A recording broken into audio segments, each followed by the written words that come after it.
யுத்தம் இலங்கை மக்களின் வாழ்க்கையிலும் அவர்களது உணர்விலும் என்றுமே மறக்க முடியாத ரணம்.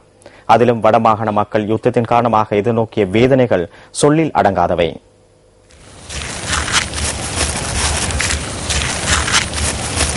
நாட்டில் ஏற்பட்ட அசாதாரண சூழ்நிலையால் வடமாகாணத்திலிருந்து சொந்த இடங்களை விட்டு இடம்பெயர்ந்த மக்கள் தொகையில் இந்த மக்களும் உள்ளடங்குகின்றனர்.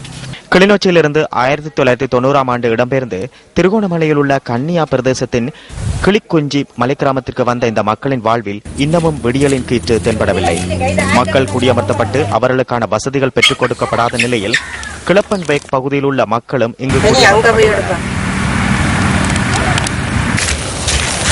கடந்த சில வருடங்களாக தமக்கு எவ்வித அடிப்படை வசதிகளும் செய்து கொடுக்கப்படாத நிலையில் நிவாரண உதவிகளும் மறுக்கப்படுவதாக இம்மக்கள் விசனம் தெரிவிக்கின்றனர். 91ஆம் ஆண்டு நாங்கள் சாவச்சேரியில இந்த செல்லுகள் பொம்பர் தாக்குதலால இடம்பெயர்ந்து வவனியாவுக்கு வந்து வவனியாவில இருந்து நாங்கள் அங்கேயும் இருக்கையிலாண்டு கொஞ்ச காலம் இருந்துட்டு திருவோணமலைக்கு வந்து திருவோணமலை மேல கிளிக்குஞ்சு மலையில வசிக்கின்றோம். ஆனபடினால் எங்களுக்கு இந்த தைரிய கொட்டில்லாம் வாழ்றோம். அதுகளெல்லாம் மூட்டைய தண்ணிகள் எல்லாம் சிந்தி அண்டை காத்துக்கு கிளம்பிட்டுது. எல்லாம் கவுறு போட்டு இழுத்து கட்டினதான் குழந்தைகள் சரியான கஷ்டப்படுறோம். ஒரு நிவாரண உதவி ஒன்றுமே இப்ப இந்த மழை காலத்துல நாங்கள் படுற துன்பம் எங்களுக்கு தான் தெரியும். அவங்க வந்து பதிவையும் எடுத்துக்கொண்டு போனோம், உங்களுக்கு இதுகள் செய்கிறோம் அதுகள் செய்கிறாண்டு இப்படியே ஒரு 4 வருஷமா எங்களுக்கு அதுவும் கிடைக்கவில்லை. சாதாரண மழைக்கோ காற்றிற்கோ தாக்குப்பிடிக்க முடியாத நிலையில் இங்குள்ள வீடுகளின் கூரைகள் நிர்மாணிக்கப்பட்டுள்ளன. தகரங்கள் சிறிய காற்றையும் ஏற்றுக்கொள்ளாமல் பறந்து செல்வதால் தமக்கு பாதிப்புகள் வர வாய்ப்புள்ளதாக மக்கள் தெரிவிக்கின்றனர்.